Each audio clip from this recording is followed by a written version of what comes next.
So just starting off, you've taught disability awareness to a variety of audiences. You've taught college students and teachers, but also kids. And what, in your experience, how does teaching kids about disability differ from teaching adults? It shouldn't differ. The content should be the same. Our focus should be the same. However, the kids, attitudes of younger people are much less stuck in ableist attitudes. They can be brought around very quickly. So there's not as much baggage to unpack with younger people. So that's really the main difference. Their children are generally more open, more receptive, more willing to commit to making the world more accessible, willing to make the world a better place in general. If a parent wanted to talk to typical kids about disabilities or other kids with disabilities, what strategies would you recommend that they use? Funny you should ask. I have a resource that I created that is called How to Talk About Disability with Kids. And it can be found on my website, dianapastoracarson.com. And in there, I lay out the main strategies or the main focus of any disability awareness endeavors, which one is disability is normal and natural. That should be the framing of it. It's normal and it's natural. It's not exceptional. It's not this horrible, pitiful thing. It is normal. It is natural. Everybody is going to be disabled at some point in their life. Most of us, 9 out of 10 of us, will have a disability. It's the one minority group that anybody can join at any time, right? So frame it as normal and natural. Another one is it's a valuable part of diversity. The wisdom, the experiences that come from disabled voices and disabled lives is valuable to our conversations around diversity and deserve to be part of the us, part of the inclusiveness of our what we're striving for. Also framing disability as worthy of respect and dignity. That's so important because historically it hasn't been framed that way. And even today, much of what we see on social media is very infantilizing and framed in pity. And so we want to frame it as worthy of dignity and respect.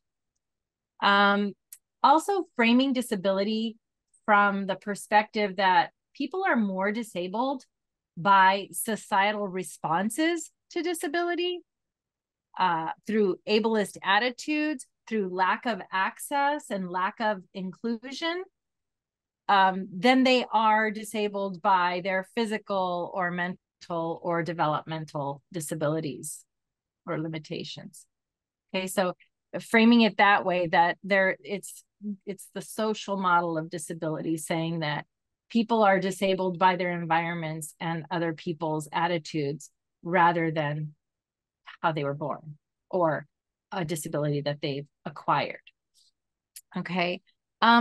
We want to also acknowledge the barriers that exist, the societal barriers, inaccessible environments, ableist policies and attitudes.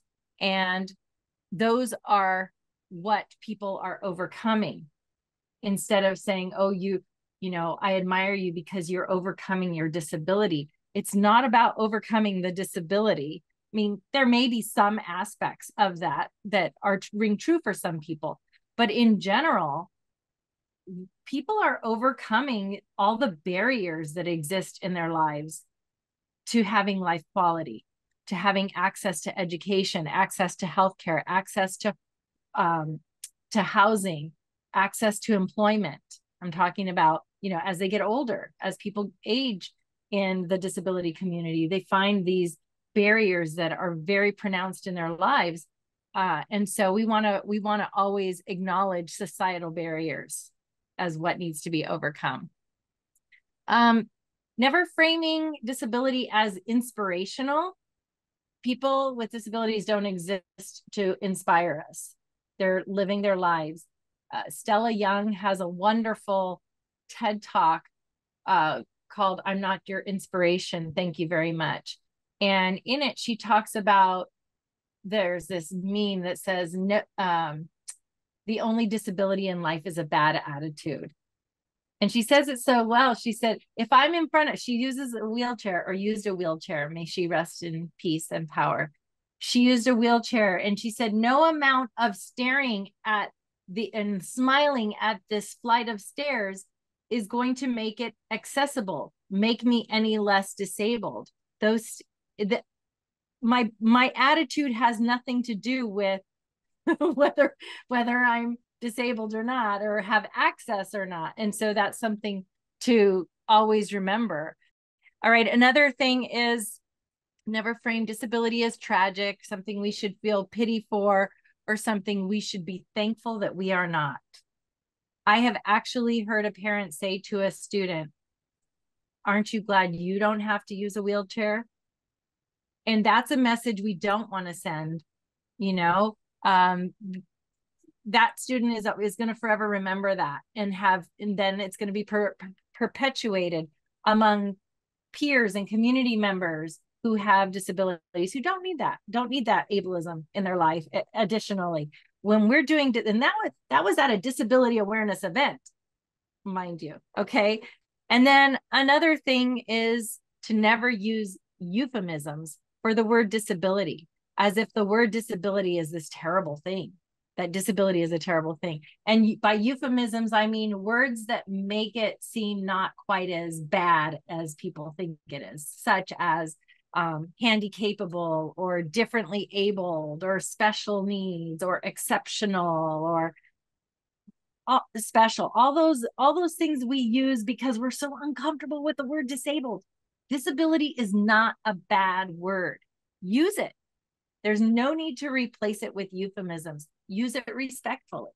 One common thing I've seen schools or parents or, other groups do when they're talking about doing disability awareness, sometimes they talk about doing like a simulation, like putting a kid in a wheelchair or putting a blindfold on them. So that's what we've been trained to believe, that that's what to do. And so if I put a blindfold on a student and they can't see anything with their eyes for 1 minute or 2 minutes or 10 seconds or whatever, are they going to experience what it's like to be discriminated against as a blind person? Are they going to experience what it's like to not have access to spaces, whether in person or online, by wearing that blindfold? What is the purpose of doing that? And what is the outcome of doing that? If it's to say, wow, I didn't know it was so hard to be a blind person, how is that progressive? How is that going to be helpful? Is that focusing on societal barriers, or is that focusing on somebody? It's focusing on how we perceive somebody else's existence, right? And somebody who's born blind doesn't necessarily feel it the same way that you feel it in that 10 seconds or 1 minute that you did it. So out with the old, in with the new, and simulations are the old. Okay. Yeah. And same with wheelchairs. I have done wheelchairs when I was focused on assistive technology. And here's how I did it. I had 2 sets of wheelchairs. I had a medical wheelchair, very big and bulky. And then I had a sports model wheelchair. And I had the students try out both to see which one worked best for shooting hoops. So that not that they would leave with the thought, oh, I'd hate to use a wheelchair, but wow, what a difference the right technology makes in providing access. So in a school, then, a good assembly would be to bring in somebody with a disability to talk about their disability. I bring in 20 to 30 people in a day, and I have I do trainings on this where I bring in a variety of people from different walks of life, diverse as can be, and I bring them in to talk about what I call the 5 fundamentals. I mean, it's going to be obvious to the students that they have a disability and they can ask questions because, you know, that's what they're here for. However, their assignment, the speaker's assignment, is to talk about certain things. Ableism, call out ableism. Understand. Now, I'm not saying that first graders are going to know what ableism is, but they're going to know when somebody's not treating somebody kindly because they look different or they talk different. Okay.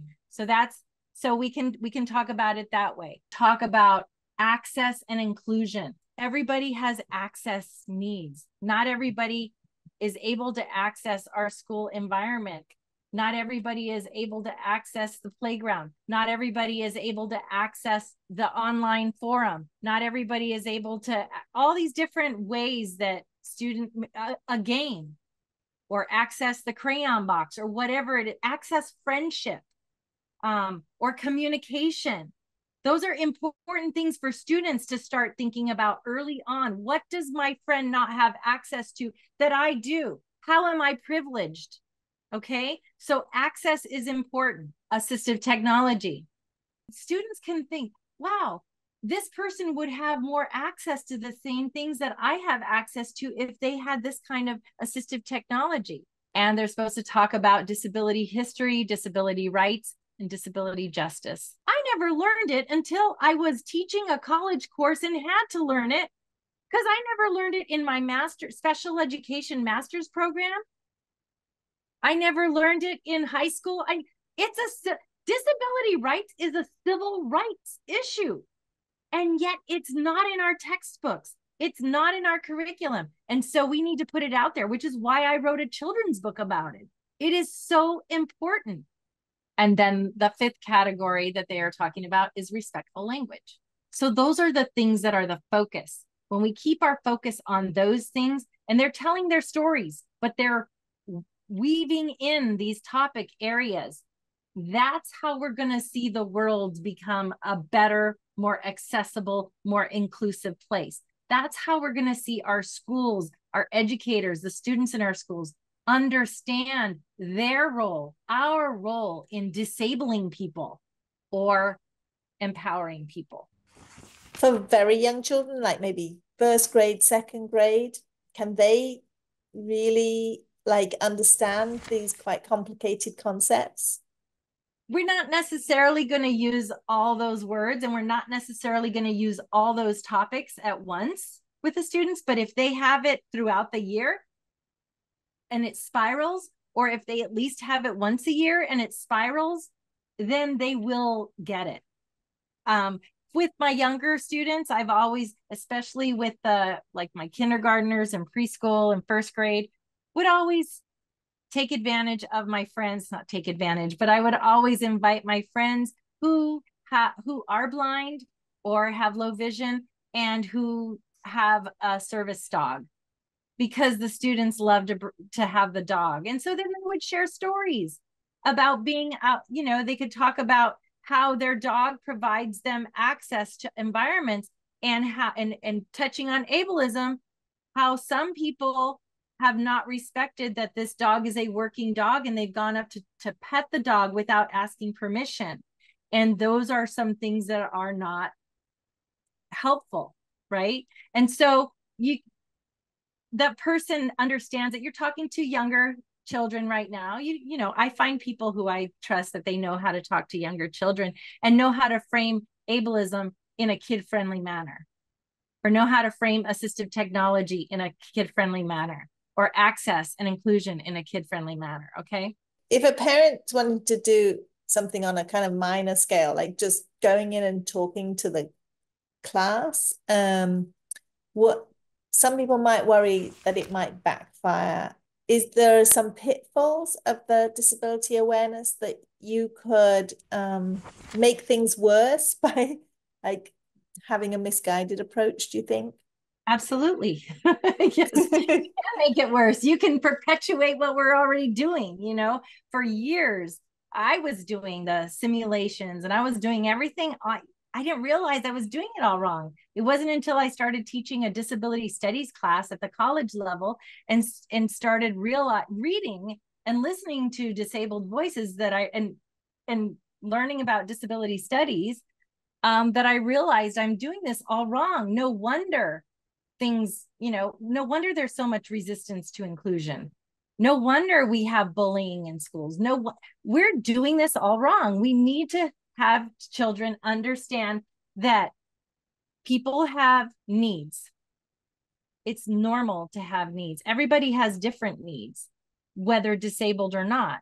And so as a community, as a learning community, as a living community, it's part of being a good human is ensuring that everybody's access needs are met. We don't on the first day of school walk in and say, look, everybody, we have this new student and this new student is disabled. So let's everybody be nice to them. That's not going to work. That's not dignifying. That's not respectful. What's important is how we model, how we model our interaction with that student, how we do not talk about them, but we talk with them. We talk to them in a respectful, not a patronizing way. How we presume competence and include them in decision making. That's the modeling that the other students need to see, both by the parents, the families, and the educators and administrators. That's what we need to be doing. And then we have the classroom conversations in those teachable moments as they arise, if there's a need to talk about, people's behavior or a need to talk about different issues that might come up. We do it once we are a trusted learning community, and we do it in a loving way, and we do it with the consent and involvement of the individual. When my kids were in school, like basically around kindergarten or first grade, started to notice if I was volunteering in the classroom, the kids had a lot of questions about other kids' disabilities. They would ask about the kid who like as grown-ups knew was autistic, right? But it was like no one had told the kids, like the grown-ups all understood. But so what do you think is the right kind of age to do that? I think that they need to know, they need to have it explained to them. I don't think we need to label kids. I don't think anybody's entitled to knowing somebody else's label if that person doesn't consent to it. As an educator who modeled for students without telling them this child has a disability, I saw the effects of my modeling on the other students in the class.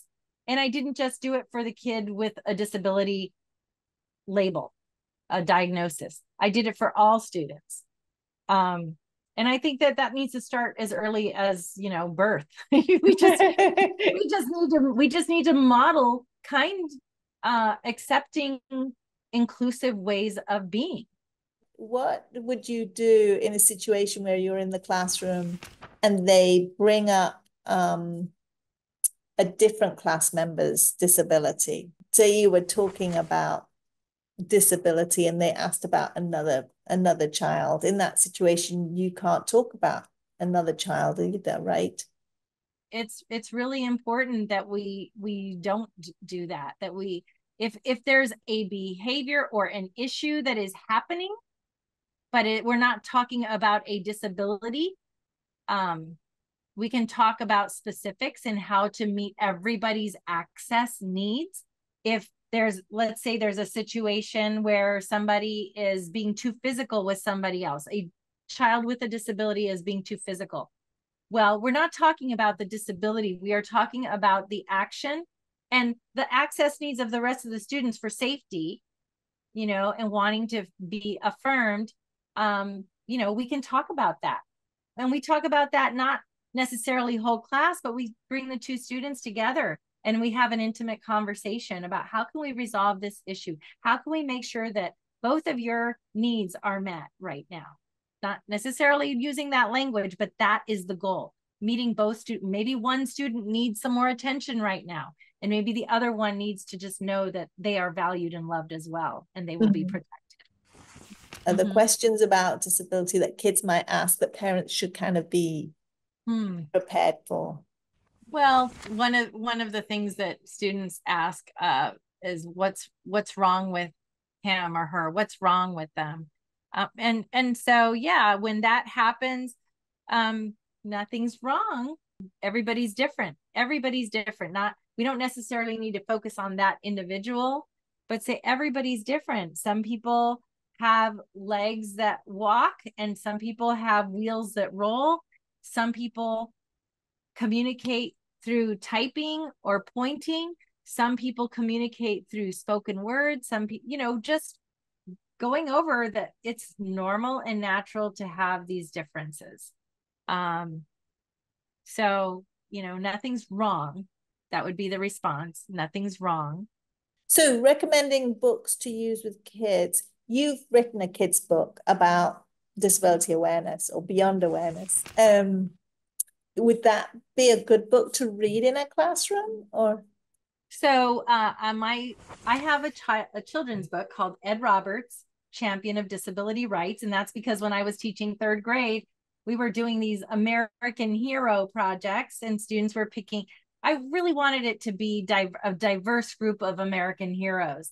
And I realized that there were no disabled American heroes. There were no books about disabled American heroes. And I kept complaining several years. I complained and I complained. And then I realized nobody's writing a book. So I better do one myself. So I did. So I wrote one about the Ed Roberts, who's the father of the independent living movement here in California. And he's a champion of disability rights. Some of my favorite books, if you were going to ask, I mean, there's so many, and I don't have a list of names. But one of them that I really love is We Move Together. And it's just about how we work together to ensure that everybody's needs are met. And representation matters. It's great to have books that have visual representation of people of diverse backgrounds, whether it's disability or not. So you've worked in a lot of different schools. You've been a teacher yourself, but you've also worked in schools on disability awareness. Do you find that is every school open to doing this? What kind of process would a parent have to go through to kind of get this to happen in their school? I think that coming from a parent who's involved, let's say like in the PTA, it would be more well received. Just somebody who's not involved in anything else, who the administrator and teachers don't really know. There's a know, like, and trust factor that has to be there, right? And so it's important for them to know, like, and trust you. And then, and that could be within the school or even just within the classroom. So if you want to do it on a small scale with your child's classroom, build that relationship with the teacher. If you want to do it with a school-wide focus, then get to know the principal and the assistant principal and the PTA board and see what can be done. In general, I have found PTAs very much receptive to doing some kind of I call it a beyond awareness celebration. And I have a book, Beyond Awareness, Bringing Disability into Diversity Work in K-12 Schools and Communities, that tells how I did it and what the focus is. And I also have a trifold laminated guide called, what is it called? It's called Beyond Disability Awareness for Educators, an educator's guide. And all those can be found on my website. But so I think that they are receptive as long as they trust that there's a structure and that you are committed to it. They don't want to waste time. They don't want it to be controversial in any way or problematic in any way. So it's important that whoever heads it up if they're going to do school wide, that they kind of got training on how to do it, which that's what I do.